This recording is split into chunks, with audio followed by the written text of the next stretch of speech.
The Skinwalker Ranch is known for being a hotspot of paranormal and supernatural phenomena, from aliens and UFOs to poltergeist activity and even portals to other dimensions. Its name is taken from the Navajo legend of malevolent witches known as skinwalkers. The Navajo believe that these so-called witches can turn into wolves, foxes and coyotes, and considering the stories connected to this site, that kind of makes sense. Located southeast of Ballard, Utah in the United States, it covers some 480 acres of land and boasts its own security force almost as intense as Area 51. Its reputation became so great that the National Institute for Discovery Science ended up purchasing the ranch in order to study the paranormal. These stories I'm about to tell you will chill you to the bone. What makes this even scarier is that they are all true. This is the Skinwalker Ranch.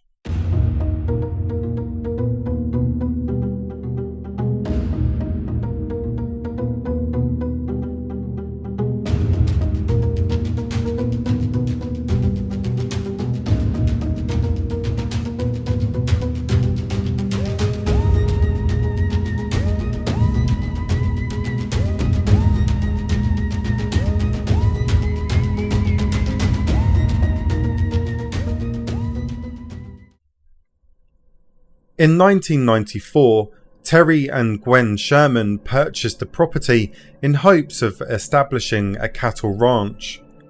The couple's first encounter with the paranormal came on the day they moved their furniture into their new home. As they worked, a large wolf appeared in a nearby cow pasture. The animal seemed strangely untroubled by the Shermans' presence. Then, as quickly as it had arrived, the wolf bit into the leg of a calf. Terry grabbed his rifle and shot the animal at close range, but the wolf was unfazed. Terry shot again, then again, yet the creature remained standing. When the smoke finally cleared, the animal simply trotted away with no trace of blood.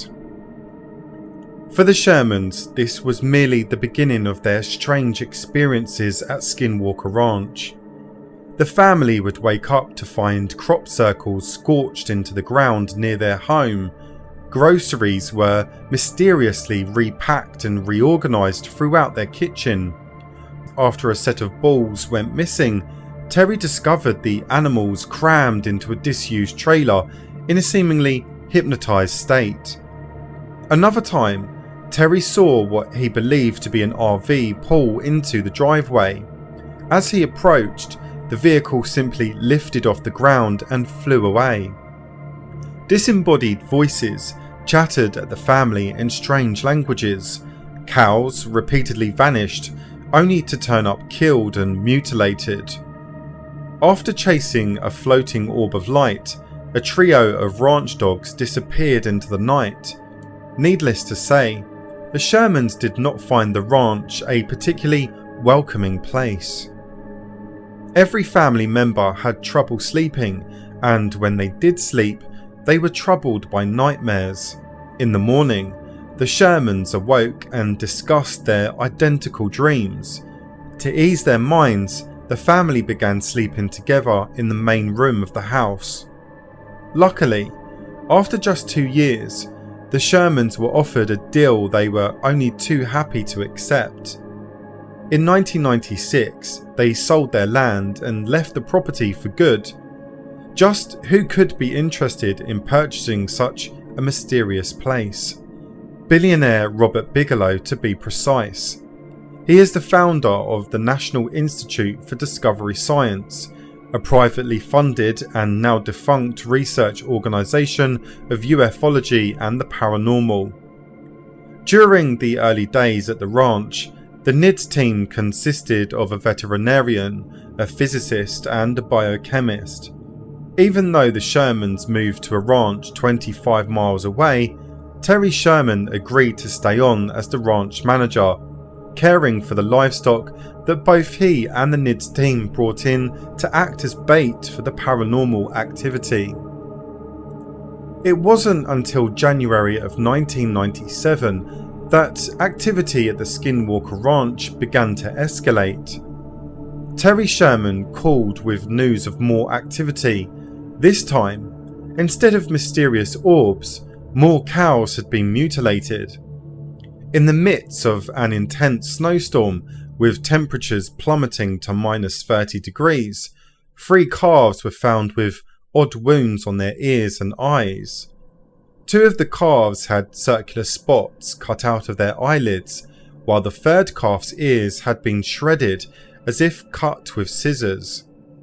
The veterinarian called to inspect them found the injuries to be strange, especially considering they occurred during the midst of a major snowstorm. Typically, natural predators such as coyotes and wolves don't hunt in such dire weather conditions. After another calf mutilation occurred in broad daylight a month later, the researchers were more perplexed than ever.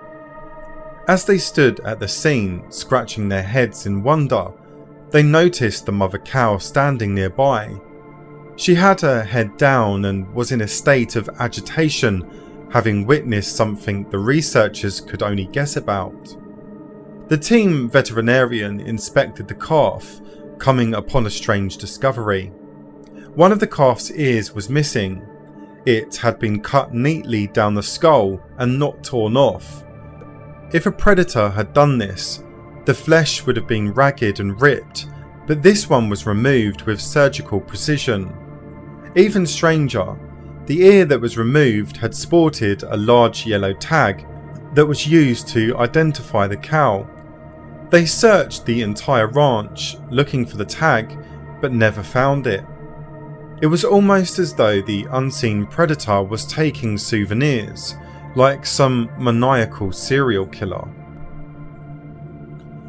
A UFO enthusiast that was drawn to the area was Ryan Skinner. A native of Wisconsin, Ryan began investigating the ranch in 2007 after having a terrifying encounter in the area. In his book Skinwalker Ranch, Path of the Skinwalker, he documented his forays into the ranch. In December of 2006, Ryan and his fiancée Anya took a trip from Wisconsin to Las Vegas, where they planned to get married. During a long drive down a deserted road in Utah, he turned the wheel over to Anya so he could rest his eyes for a while. He was brought out of a light slumber by the sound of his fiancée screaming. "What is that?" she shrieked. Ryan jolted upright, immediately noticing a red light reflecting off the Jeep's rearview mirror. At first, he thought it was just a reflection from a street light, but as he looked closer, he realised the light was coming from a red glowing object looming overhead. It almost looked like a red sparkler suspended high in the air. As he stared in awe, he could make out the long rectangular shape of a craft in the glow. Anya pulled the vehicle over to the side of the road, and Ryan jumped out for a closer look. To his amazement, the glowing ball of light hovered 5 feet off the ground, only 30 feet from their Jeep. He stared into the light, mesmerised by the sight. He was drawn out of his near hypnotic gaze by the sound of Anya screaming his name. He turned to see 3 hazy figures walking towards them from another direction. They definitely weren't human. His fight or flight instincts kicked in and he yelled for Anya to get in the car. They sped away, but the red glowing orb continued to stalk them. They raced down the highway and pulled in at the nearest rest stop, hoping to find someone to help them. The parking lot was full of empty semis and parked cars, but even though he leaned on his horn, nobody emerged from their vehicles. After a minute, the strange light faded off into the distance, as though growing bored of them. Confused and afraid, they got back in the Jeep and continued on their way. They relaxed, thinking they had survived the event, only to discover the lights hadn't left after all. They just relocated to the other side of the car. He rolled down the window to get a better look and was shocked to discover that the lights were mutating into alien faces. The strange beings drifted closer to the car, giving them a full view of their faces and strange tight-fitting clothing. Ryan fumbled for the camera, wanting to document the event, but it wouldn't turn on. The battery was dead.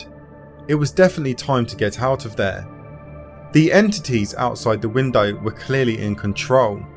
Several long moments passed before the beings finally faded away, leaving Ryan with a mystery he'd spend the rest of his life pursuing. One night, while the NIDS team was observing the ranch from atop a bluff, they noticed a faint yellow light appear 150 feet away from them. One of the researchers grabbed a pair of binoculars, watching in stunned silence as the yellow light grew larger and transformed into a tunnel. "Something's in the tunnel," the man with the binoculars said, clearly in a panic. As he watched, a large black faceless humanoid form lumbered out of the tunnel and walked away. The yellow light then slowly faded until it was completely gone. As the researchers tried to make sense of what they'd just witnessed, they came to the horrific realization that whatever had climbed out of the tunnel was now sharing the darkness with them. They spent the rest of the night and most of the next day searching for footprints or signs of the creature's presence, but came up empty-handed once again. The activity continued well into 1999. They still saw the strange orb lights, but still couldn't fully capture them on camera. The researchers began finding the cameras dismantled or missing altogether. The entities were not only elusive, but were also knowledgeable about the technology as well. According to one of the NIDS researchers, it isn't as simple as saying that ETs or flying saucers are doing it. It's some kind of consciousness, but it's always something new and different, something non-repeatable. It's reactive to people and equipment, and we set up the ranch to be a proving ground for the scientific method. But science doesn't seem amenable to the solution of these kinds of problems. So, what do you make of these Skinwalker Ranch stories? What makes this place even more fascinating is that it was purchased by a privately funded organisation that specialised in the paranormal in order to research the events that were taking place here. And for me, that shows that these incidents really must have been taking place, or at least they believed what the Shermans had been reporting was true. This ranch has a reputation on par with the Bermuda Triangle, and it's easy to see why so many people visit the ranch every year just to take a few photos, although these have to be taken outside of the security perimeter. If you're a paranormal and supernatural enthusiast like me, this is definitely one place that should be added to your bucket list. If you enjoyed the video, please give it a thumbs up, and if you're new to my channel and you like strange but true stories like this, you should definitely subscribe for weekly content. Thanks for watching.